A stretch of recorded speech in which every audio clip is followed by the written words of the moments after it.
રબારી ભાવીને આમંત્રિત કરું છું.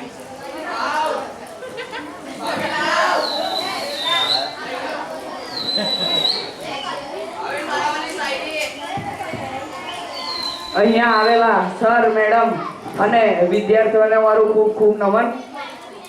જેમ હર હર મહાદેવના રણકારથી ગરજે છે આકાશ, જેમ હર હર મહાદેવના રણકારથી ગરજે છે આકાશ, તેમ તાળીઓથી ગુંજાવો આપના શિક્ષકનો પ્રવેશ દ્વાર.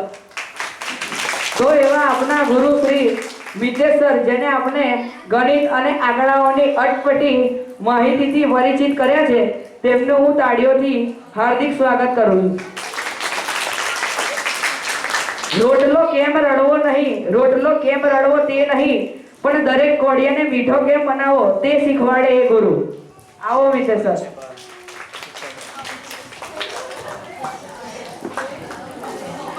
મિતેશ સરનું સ્વાગત કરવા હું વિક્કી સર અને ચંદ્રિકા મેડમનું સ્વાગત કરું છું.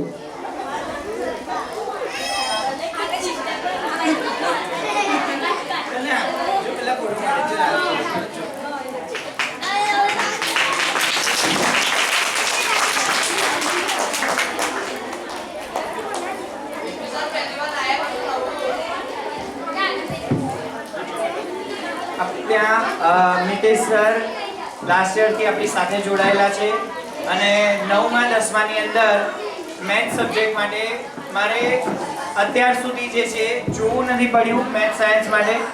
એટલે બધા જ આપણે મિતેશ સરનો આભાર માનીશું. તાળીઓ સાથે વધાવી લઈશું. કાર્યક્રમને આગળ વધારવા માટે એક નાટક રજૂ કરશે ધોરણ 10ના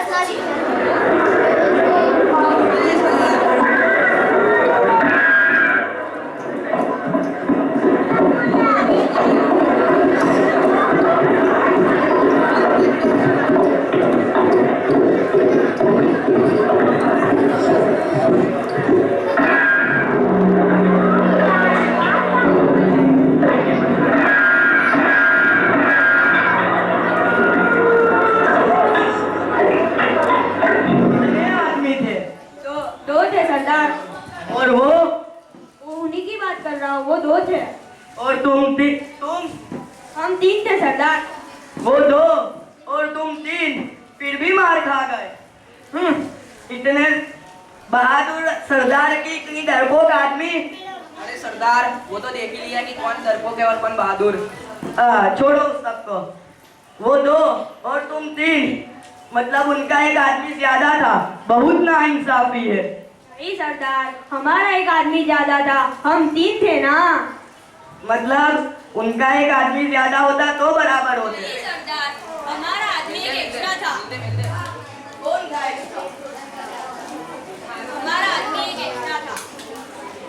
अरे ओ कालिया, जब तेरे जा रहे थे तो तेरा लटकना जरूरी था। वहाँ तेरी बहन की शादी हो रही थी।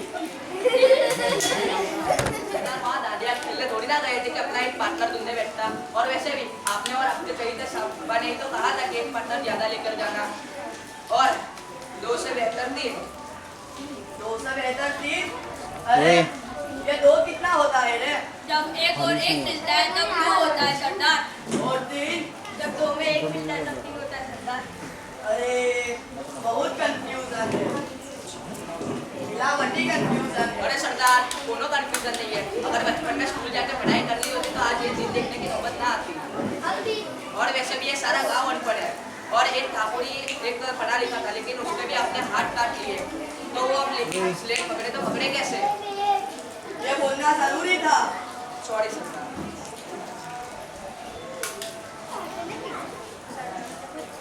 अरे वो कालिया, सरकार ने कितने पैसे रखे हैं हम पर? 5 रुपया। 5 रुपए? अरे 5 रुपए में कितने लीटर दूध आता है? अरे अनपढ़ गवार, 5 गुड़ लीटर में नहीं किलो में आता है। होली में खाया नहीं होगा? होली कब है होली? 4 दिन के बाद सरकार, 4 दिन बाद बसंती नाचेगी ना। 4 दिन बाद? ये 4 2 के बाद आता है या 3 से पहले?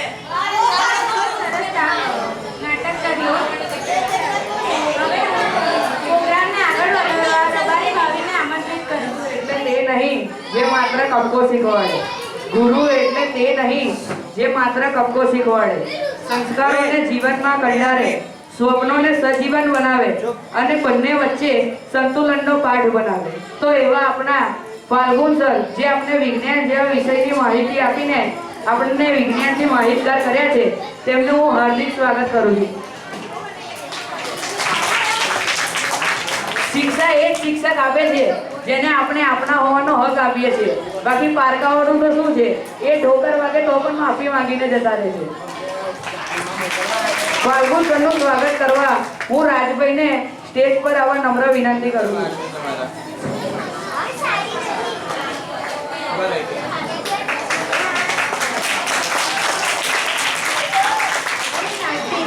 ટીચરની સ્પીચ આપવા હું આમંત્રિત કરું.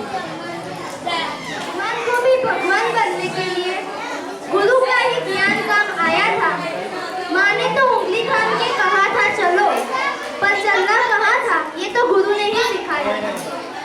शिक्षक એટલે જેને ગુરુ પણ કહેવામાં આવે છે, જે પ્રેમથી સમજાવે, સારી રીતે ભણાવે, ગુસ્સો ન કરે અને મુખ્ય વાતોને સાંભળે, આ બધાનું મિશ્રણ એટલે શિક્ષક. તેથી જ એક કવિએ કહ્યું છે કે ગુરુ વિના નથી થતું જીવન સાકાર, ગુરુ જ છે સફળ જીવનનો આધાર. ગુરુ વિદ્યાર્થીઓના જીવનમાં એક મીણબત્તીની જેમ કાર્ય કરે છે. જેમ મીણબત્તી અંધકારરૂપી વાતાવરણમાં પોતાની જ્યોતના પ્રકાશથી બધે અજવાળું પ્રજ્વલિત કરે છે, તેમ શિક્ષક પણ પોતાનું સમગ્ર જીવન વિદ્યાર્થીના અભ્યાસ પાછળ આપી તેમની જીવનયાત્રામાં પ્રકાશ આપવાનું કાર્ય કરે છે. તેથી કહેવાય છે the teacher is like a candle. અંતમાં હું મારી વાણીને વિરામ આપતા એટલું જ કહીશ કે जिसे देता है हर व्यक्ति सम्मान, जो करता है वीरों का निर्माण. जिसे देता है हर व्यक्ति सम्मान, जो करता है वीरों का निर्माण, जो बनाता है इंसान को इंसान, ऐसे गुरु को कोटि कोटि પ્રકારની સ્પીચ આપવા મુબશિરા અને મહેકને આમંત્રિત કરું છું. નમસ્કાર. અમે વીટી ક્લાસીસની વિદ્યાર્થીનીઓ ધોરણ અભ્યાસ કરીએ છીએ. અમે તમારી સાથે ગુરુ પર શ્લોક બોલવા જઈ રહ્યા છીએ. બ્રહ્મા ગુરુ વિષ્ણુ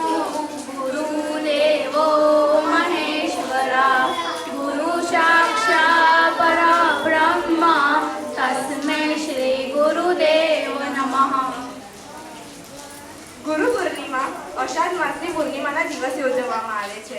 મહાભારતના રચયિતા વેદ વ્યાસજીનો જન્મદિવસ હોવાથી આ પૂર્ણિમાને વ્યાસ પૂર્ણિમાના નામથી પણ ઓળખવામાં આવે છે. ગુરુનો શાસ્ત્રમાં અર્થ, ગુનો અર્થ અંધકાર અને રૂનો અર્થ તેમાંથી બહાર લાવનાર તેવો થાય છે. ક્લાસીસ વિશે થોડી વાતો કરીએ. અમારા ક્લાસમાં ઘણા બધા ડેઝ ઉજવવામાં આવે છે, જેમ કે chocolate day, teachers day, science day જેવા ઘણા બધા ડે સેલિબ્રેશન કરવામાં આવે છે. અમારા ક્લાસમાં અમે પ્રવાસ માટે પણ લઈ જવામાં આવે છે, જેમ કે ધ ગ્રીન વાટિકા, પોઈચા, કાસા પેરેસાઇડ દેશો જેવા બધા પ્રવાસોમાં પણ અમને લઈ જવામાં આવે છે. આ બધા પ્રવાસોમાં અમે ખૂબ મસ્તી અને ખૂબ મજા કરીએ છીએ. જો અમને हमारा क्लासમાં કંઈ ખબર ના પડે તો अक्सर अक्षर हमें सिखाते, शब्द शब्द का अर्थ बताते, कभी प्यार से कभी डांट के जीवन जीना हमें सिखाते. Thank you. મુબસ્સીરા અને મહેક. હવે હું 6-7ના વિદ્યાર્થીઓને નાટક તે એમનું રજૂ કરે તે માટે આમંત્રિત કરું. यानी कि प्ले मावतरनी व्यथा. अरे मीराओ चा नास्तो लावो तो. હા પપ્પા લાવે. હા બેટા બોલો શું કરે છે આજે સવારમાં ફોન? હા પપ્પા, આજે સવારથી તમારી ખૂબ યાદ આવતી હતી. તમારી તબિયત તો સારી છે ને? હા બેટા સારી છે. હા પપ્પા, મેં તમને એક વાત કહેવા માટે ફોન કરેલો. હું અને દીપક કચરાનો જમા ભરવા માટે જઈએ છીએ. ઓકે બેટા, ધ્યાન રાખજો અને ખુશીથી ફરી આવજો. હા ચાલો પપ્પા, બાય. તમારું ધ્યાન રાખજો. અરે મીરાબાબુ શું થયું ચા નાસ્તાનું? જલ્દી કરો, મારી પ્રેશરની ટેબ્લેટ લેવાની છે. પપ્પા ગીતા ચા બનાવે છે. આજે ચા નાસ્તાનો વારો ગીતાનો છે. હા મને ખબર છે, ચા નાસ્તાનો વારો મારો છે. હું બનાવું છું. વારો? શાનો વારો? આ બધું શું છે? પપ્પા તમે બધું વિજય અને ગીતાને પૂછો તો તમને બધી જ ખબર પડી જશે. ઓ વિવેક, તું શું કહેવા માંગે છે? તને બધી જ ખબર છે. ઓકે, તું મારો મોટો ભાઈ છે એટલે શાંતિથી કહું છું કે તારે મને જે કહેવું હોય તે કહે, પણ મારી ગીતા વિશે કંઈ નહીં બોલ. કેમ? ગીતા કોઈ મહારાણ છે કે તેને કાંઈ નહીં કહેવાનું? આ ઘરમાં જે કાંઈ ઝઘડા થાય છે તેનો મૂળ ગીતા જ છે. કેમ? મેં શું ઝઘડા કર્યા? અને હા, હું મહારાણી હોય કે ના હોય, પણ હું મારા પપ્પાને ઘેર રાજકુમારીની જેમ જ રહી છું. અને તમને કોઈને પણ હક નથી કે તમે મને કંઈ પણ સંભળાવી શકો. હા સાચું બોલી તું, બરાબર કહે છે. એ બાયલા, તું તો ચૂપ જ રહેજે. ઓકે? અને તમને કેમ કંઈ કહી ના શકું? તમે પૈસાવાળા હોય તે તમારા પપ્પાના ઘેર, અહીંયા નહીં. બસ હવે બહુ થયું. આ રોજ રોજ નાની નાની વાત પર ઝઘડા કરો છો તો આ ઘરનું શું થશે? તેની કઈ ખબર છે? આ નાના દીકરા પર શું અસર થશે? તેનું કઈ ભાન છે? મારે નથી કરવો ચા નાસ્તો. આ શું થઈ રહ્યું છે? કઈ સમજ નથી પડતી. આમ ભાઈ ભાઈ ઝઘડો કરતા રહેશે તો ઘરનું શું થશે? વિજય અને ગીતાના લગ્ન થયાની હજુ એક જ વસ્તુ રહ્યું છે. આ આજુબાજુવાળા કે આ સમાજના લોકો શું વિચારશે? સવિતા, તારા ગયા પછી હું આ ઘરને નથી સાચવી શકતો. આપણા દીકરાઓને એક નથી કરી શક્યો. બસ હવે આ રોજના ઝઘડાથી હું કંટાળી ગયો છું. મારે કાયમ માટેનો કોઈ ઉપાય કરવો જ પડશે. અશોકભાઈ તેમના બંને દીકરાઓ વચ્ચેનો સંઘર્ષ જોઈને ખૂબ જ નર્વસ થઈ ગયા છે અને તેણે એવું નક્કી જ કરી લીધું છે કે મારે જ કોઈ નવો ઉપાય શોધવો પડશે. તો હવે અશોકભાઈ શું કરશે? ચાલો આપણે સાથે જોઈએ.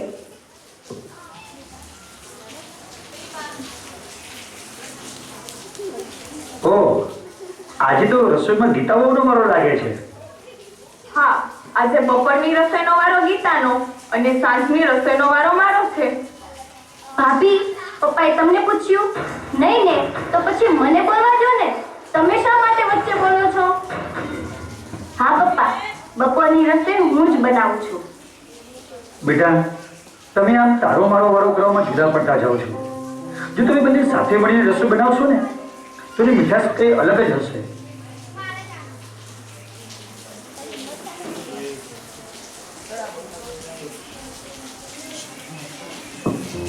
આ ચા બનાવવાનો વારો, આ રસોઈ બનાવવાનો વારો.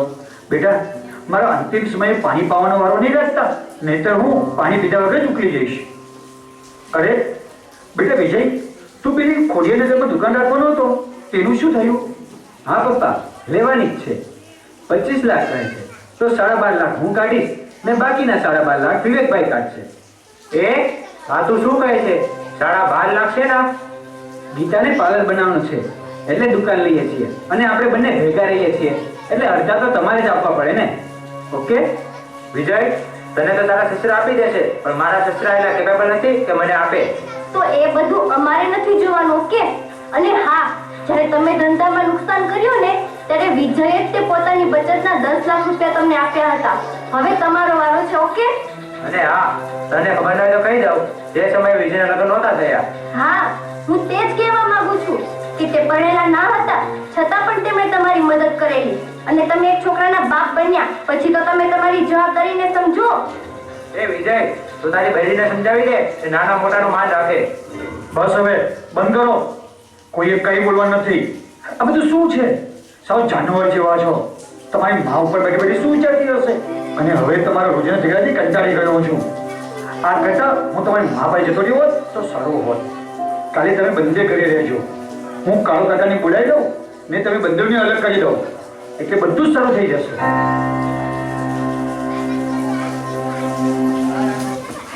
અશોકભાઈ કંટાળીને નિર્ણય લઈ જ લીધો લાગે છે કે બંને ભાઈને અલગ મૂકવાનું નક્કી કરી લીધું છે અને ગામના વડીલ મિત્ર કાળુભાઈને પણ બોલાવી લીધા છે. ચાલો આપણે આગળ જોઈએ અશોકભાઈના પરિવારનું શું થશે. હા કુંજ બેટા, શું કહે છે બેટા તું? દાદા મને લેસન કરાવો ને. હા બેટા, લેસન કરી લઈએ. આજે કયા વિષયમાં તને લેસન આપ્યું છે? આજ મને ગુજરાતી વિષયમાં લેસન આપ્યું છે. દાદા અલગતા એટલે શું? બેટા, કાલે આપણે ઘરનું ચિત્ર બનાવ્યું હતું ને, તે કાગળ લઈ આવો. લો દાદા આપણા ઘરનું ચિત્ર. બેટા, એક ઘરના બે ટુકડા થવા એટલે અલગ થવું.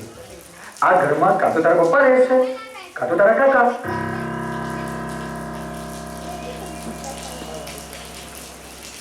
ઘરમાં ઝઘડો થવાથી બાળકોના માનસ પર સી અસર થતી હશે આપણે જોયું. નાનો દીકરો પણ પોતાના દાદાને પૂછી રહ્યો છે કે જુદા થવું એટલે શું. અશોકભાઈએ દીકરાને તો સમજાવી લીધો પણ ઘરની પરિસ્થિતિ કેવી રીતે સંભાળશે ચાલો આપણે આગળ જોઈએ. કેમ છો અશોકભાઈ? કેમ છો કાળુ કાકા? કેમ છો કાળુ કાકા? અશોકભાઈ, કેમ તમે આવો નિર્ણય લીધો છે? હજુ વિજયના લગ્ન થયાને 1 વર્ષ પણ નથી થયું. મારે જુદા નથી કરવા, આ બંને જુદા રહેવું છે. ઘરમાં કામની વહેંચણી થાય છે, પોતાની બચત પણ અલગ અલગ કરવા લાગ્યા છે. એટલે હું જ આ ઘરના ભાગ પાડવા માંગુ છું. જો આ ઝઘડો કરીને ભાગ પાડશે ને તો આ સમાજમાં બદનામી થશે છે અલગ. હા પપ્પા, આ વાત સાચી છે. હું જ કહેવાનો હતો પણ આ વાત તમે જ કહી દીધી. મને પણ ગીતાએ 6 મહિના પહેલા જ કીધેલું હતું પણ મેં એની વાતમાં ધ્યાન ન આપ્યું. પણ હવે મારાથી પણ નહીં રહેવાય. જોયું આ બધે જુદા થવા કેવા ઉતાવળા થાય છે ને તમે મને સમજાવો છો. કાળુભાઈ, જમાનો બદલાયો છે. ઝઘડાઓ તો આપણા પણ થતા હતા પણ હવે આ લોકોમાં ભાઈચારાની કોઈ ભાવના નથી રહી. જવા દો વાતને. તમારે બંને જુદા થવું છે ને તો બોલો કઈ રીતે જુદા થવું છે? કઈ વિચાર્યું છે? હા, બંને વચ્ચે વાત થઈ જ છે. આ ઘરના 40 લાખ મૂક્યા છે. જે લેશે તે બીજાને 20 લાખ આપશે અને બીજી બધી વસ્તુનો ભાગ નક્કી જ છે. જોયું કાળુભાઈ, તમે સમજી ગયા હશો પરિસ્થિતિ કેટલી બગડી છે તે. માટે મારે આ ફેસલો કરવો પડ્યો. આ બંને દીકરા વચ્ચે લાગી નથી રહી એનું મને બહુ દુઃખ છે. સારું, તો પછી અશોકભાઈ બંને ભાઈઓને અલગ કરી દો. બેટા, તમે વસ્તુના ભાગ તો પાડ્યા પણ હવે મારે કોની સાથે રહેવાનું છે એ તો કહો. પપ્પા, તમે 6 મહિના મારી સાથે અને 6 મહિના વિજય સાથે રહેજો. ના પપ્પા, આ 6 મહિના કઈ નહીં. હવે આખી જિંદગી તમારે મારી સાથે જ રહેવાની છે. ચાલો તમે મારી સાથે તમારી બાકીની જિંદગી અમારી સાથે ખુશીથી પસાર કરજો. ના બેટા ના, દીકરીના ઘરનું પાણી પણ ના પીતા હોઈએ તો હું કેવી રીતે રહી શકું? હા પપ્પા, ચાલો અમારી સાથે. એમ પણ મારી પાસે તો બાળપણથી જ માતા પિતાનો છાયો નથી. મને પણ એક વડીલની છત્ર છાયા મળશે. પપ્પા, હવે એમ ના હોય કે દીકરીના ઘરનું પાણી પણ ન પીવાય. પપ્પા, મને તમારો દીકરો સમજી લો, પછી તો આવી શકશો ને? ના બેટા ના. વિજય, વિવેક, બોલો હવે મારે પહેલા 6 મહિના કોની સાથે રહેવાનું છે? પપ્પા, પહેલા 6 મહિના વિવેક સાથે રહો અને પછીના 6 મહિના મારી સાથે. એ ભાઈ, એ મોટો હું છું ને, હું નિર્ણય લઈશ કે પપ્પાને પહેલા 6 મહિના કોની સાથે જવાનું છે. પપ્પા, તમે પહેલા 6 મહિના વિજય સાથે જાઓ, પછી હું રાખીશ. વિવેક, આમ કરવા કરતા ટોસ ઉછાળીએ. જે જીતશે તે કહેશે કે પહેલા 6 મહિના પપ્પા કોની સાથે રહેશે. યસ, હું જીતી ગયો. હવે હું નિર્ણય લઈશ કે પપ્પા, તમારે પહેલા 6 મહિના કોની સાથે જવાનું છે. પપ્પા, તમે પહેલા 6 મહિના વિજય સાથે જાઓ. બેટા, આખી જિંદગી હું ભાડે રહ્યો છું. આ ઘર, પેલું ઘર, એમ ઘર બદલતો રહ્યો છું. જીવનમાં ખૂબ કષ્ટ વેઠીને મેં પોતાનું ઘર બનાવ્યું છે. એટલે આ ઘર છોડીને હું ક્યાંય નથી જવાનો. એટલે હવે હું નિર્ણય લઈશ કે આ ઘરમાં કોણ રહેશે અને કોણ જશે. હું 6 મહિના તમારા ઘરે રહેવા નથી આવવાનો, પણ હું તમને 6 મહિના મારી સાથે રાખીશ. વિવેક, જા નીકળ, તું તારી વ્યવસ્થા જાતે કરી લેજે. 6 મહિના થાય એટલે તું અહીં આવી જજે. ત્યારે વિજય આ ઘરની બહાર જશે.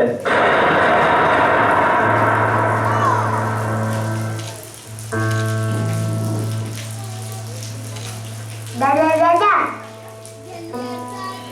મારા પપ્પાને જ્યારે હોય કે ત્યારે હશે, પણ મને તમારી સાથે રાખશો ને?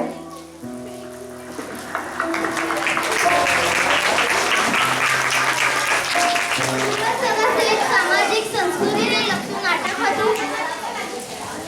એક સામાજિક સંસ્કૃતિને લગતું ખૂબ જ સરસ નાટક હતું. આપણે એકવાર ફરી આ લોકોએ તાળીઓથી બજાવી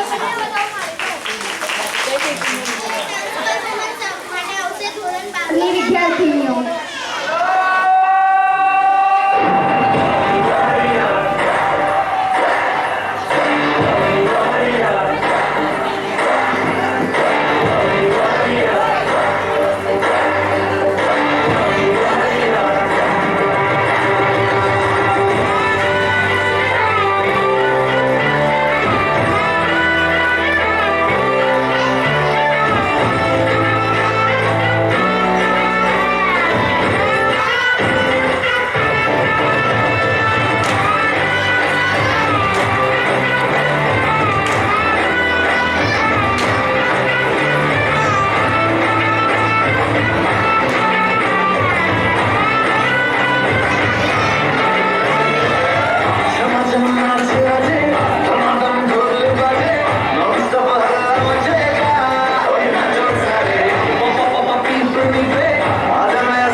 મમ્મી હું આવી ગઈ. મને બહુ જ ભૂખ લાગી. મને જલ્દી જમવાનું આપી દે. કેમ તે ટિફિન નહીં ખાધું? ના, મેં આજે મારા ફ્રેન્ડ સાથે છે ચીઝ, બિસ્કિટ અને સ્નેક્સ એવું ખાધું. આ ખોટું છે. રોજે ટિફિન ફેંકવાનું મારે.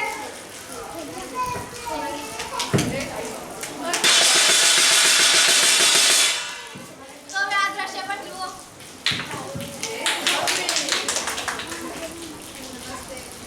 નમસ્તે પટેલ સાહેબ, નમસ્તે.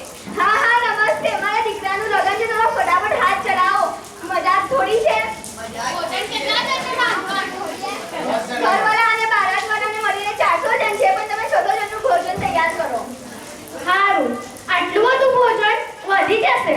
વધે તો વધવા દો, બગાડશે તો બગાડશે, પણ કોઈને ખૂટવું ના જોઈએ. એ મારી ઇજ્જતનો સવાલ છે. સારું પટેલ સાહેબ, સારું.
વધેલો ખોરાક જરૂરતમંદને આપી દેવો જોઈએ. જેટલી ભૂખ લાગી હોય તેટલું ખાવાનું દેવું જોઈએ. લગ્ન પ્રસંગમાં બાળકોને એક જ થાળીમાં જમાડવું. સામાજિક સંસ્કૃતિને લગતું એક ખૂબ જ સરસ નાટક પ્રસ્તુત કર્યું છે, જે આપણી મહત્તમ જરૂરિયાત પર એક નાટક પ્રસ્તુત કરવામાં આવ્યું છે, જે ખૂબ જ સરસ છે. આપણે આના પરથી પ્રેરણા લેવી જ જોઈએ કે ખોરાકનો બગાડ આજના દેશમાં ખૂબ જ મહત્વની બાબત એક ગણવામાં આવે છે. તો આપણે એક ખોરાકને આપણે બગાડ થતો અટકાવવો જ જોઈએ. હવે હું ભાવિનને વિનંતી કરીશ કે તે સ્ટેજ પર આવે. દરેક અંક પાછળ શૂન્ય લગાવવાથી અંકની વેલ્યુ વધી જાય છે. દરેક અંક પાછળ શૂન્ય લગાવવાથી અંકની વેલ્યુ વધી જાય છે. એવું શૂન્યનું મહત્વ મને બતાવ્યું એવા સંસ્થાના માનનીય આદરણીય ભાને હું સ્ટેજ પર આવવા વિનંતી કરું છું. તમારા તે સંસ્થાનું નામ, તમારા તે સંસ્થાનું કામ, તમારા લીધે આજે વિકી ક્લાસનું આખા સંબરમાં નામ.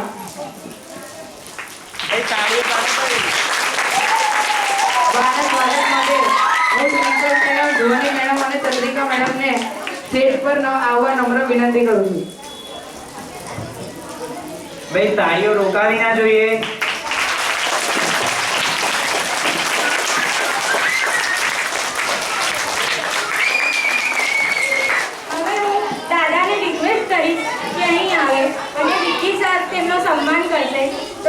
એમને બી આમંત્રિત